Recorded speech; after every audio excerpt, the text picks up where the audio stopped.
Hi viewers, இன்னைக்கான வீடியோல என்ன நடக்குதுன்னு பார்ப்போம். வீடியோக்குள்ள போறதுக்கு முன்னாடி நம்ம சேனலை லைக் அண்ட் சப்ஸ்கிரைப் பண்ணிட்டு கொஞ்சம் சப்போர்ட் பண்ணுங்க. வாங்க இப்போ வீடியோக்குள்ள போலாம். சூப்பரான ப்ரோமோ தான் ரிலீஸ் ஆயிருக்கு. இந்த ப்ரோமோல பார்த்தீங்கன்னா வெற்றி, கவின் இவங்க 2 பேருமே வசமா மாட்டிக்கிட்டாங்கன்னு தான் சொல்லலாம். நம்ம வெற்றி வந்து கோயில்ல கண்ணு தெரியாதவங்க நம்ம வெற்றி கையை பிடிச்சிருப்பாங்களே துளசி கழுத்துல தாலி கட்டும்போது, அந்த அடையாளத்தை வச்சு நான் வந்து இங்க இருக்கிற எல்லாத்தையுமே செக் பண்ணணும். அவங்க கையை பிடிச்சிட்டா போதும் எனக்கு வந்து துளசி கழுத்துல யாரு தாலி கட்டினா அப்படிங்கிற விஷயம் வந்து தெரிஞ்சிடும் அப்படின்னு சொல்ல உடனே லக்ஷ்மியும் எல்லாரையுமே போக விடாம தடுத்து நிறுத்துறாங்க. கோயில் கதவையும் சாத்திடுறாங்க. அங்க இருக்கிற எல்லாத்தையுமே செக் பண்ணும்போது அங்க வெற்றி நிக்கிறாங்க. வெற்றிய கைய கொடுக்க சொல்றாங்க. அப்ப வெற்றி ரொம்பவே தயங்கி தயங்கி நிக்கிறாங்க. அப்ப அந்த அம்மா டக்குன்னு வெற்றி கைய பிடிச்சிட்டு இந்த ஐயா தான் அந்த பொண்ணு கழுத்துல தாலி கட்டினது அப்படின்னு சொல்லிட்டு அங்க வெற்றியை எல்லாரும் முன்னாடி சொல்லிடுறாங்க. அப்போ லக்ஷ்மி வந்து சொல்றாங்க, என்ன வெற்றி நீதான் துளசி கழுத்துல தாலி கட்டினியா அப்படின்னு சொல்லிட்டு யோசிக்கும் போது வெற்றி வந்து அப்படியே மௌனமாயிடுறாங்க. அப்படி இந்த சீனை கட் பண்ணி இந்த சைடு மகேஷை தான் காட்டுறாங்க. மகேஷ் வந்து கவினோட அப்பா கிட்ட ஒரு லேண்ட் விஷயமா பேசியிருந்தாங்க இல்லையா?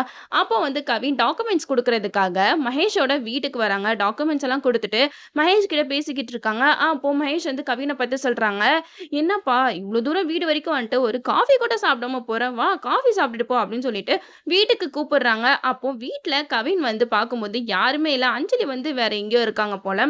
கவினும் உள்ள வந்துட்டு அங்க டைனிங் டேபிள்ல உட்கார்றாங்க. அப்போ மகேஷ் காஃபி போட போம்போது அங்க ஒரு சிப்பு மாரி ஒண்ணு இருக்கும். அத வந்து ரெடி பண்ணிக்கிட்டு இருக்காங்க. "அஞ்சலி நீ இனிமேட்டு என்ன தவிர வேற யார் கூடயுமே ஃபோன்ல பேச முடியாது" அப்படின்னு சொல்லிட்டு ஏதோ ஒரு மிஷின ரெடி பண்ணி வச்சுடுறாங்க. இந்த சைடு நம்ம கவின் வந்து காஃபிக்காக வெயிட் பண்ணி உட்கார்ந்துருக்கும்போது, மகேஷ்க்கு ஒரு கால் வருது. அப்போ அந்த கால்ல மகேஷோட அசிஸ்டன்ட் தான் பேசிட்டு இருக்காங்க. "சார் நான் அந்த பையன கண்டுபிடிச்சுட்டேன். அந்த பையன நான் ஃபோட்டோ கூட எடுத்துட்டேன்" அப்படின்னு சொல்ல, உடனே மகேஷ் வந்து, "அது யாரு? எவன்? எனக்கு சீக்கிரம் அனுப்பிச்சு விடு. அவன வந்து நான் சும்மா விடக்கூடாது. இனிமேட்டு அவனோட சாப்டரே அஞ்சலியோட லைஃப்ல இருக்கவே கூடாது" அப்படின்னு சொல்லிட்டு மகேஷ் வந்து பயங்கரமா கோவமா சொல்லிக்கிட்டு இருக்காங்க. அப்ப அந்த அசிஸ்டன்ட்டும் கவினோட போட்டோவை மகேஷோட போனுக்கு அனுப்பிச்சிடுறாங்க.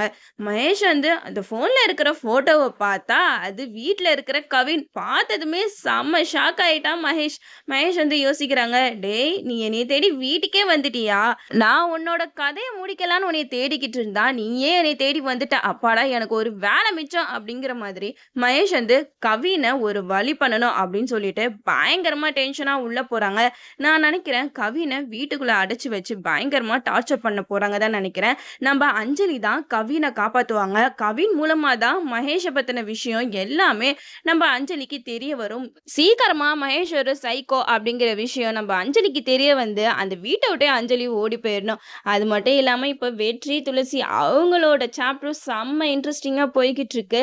நம்ம வெற்றி தான் துளசி கழுத்துல தாலி கட்டினது அப்படின்ற விஷயம் வந்து சீக்கிரமா தெரிஞ்சுச்சுன்னா அவங்களோட ட்ராக்கும் செம்மையா போகும். நம்மளும் வெயிட் பண்ணி பார்ப்போம்.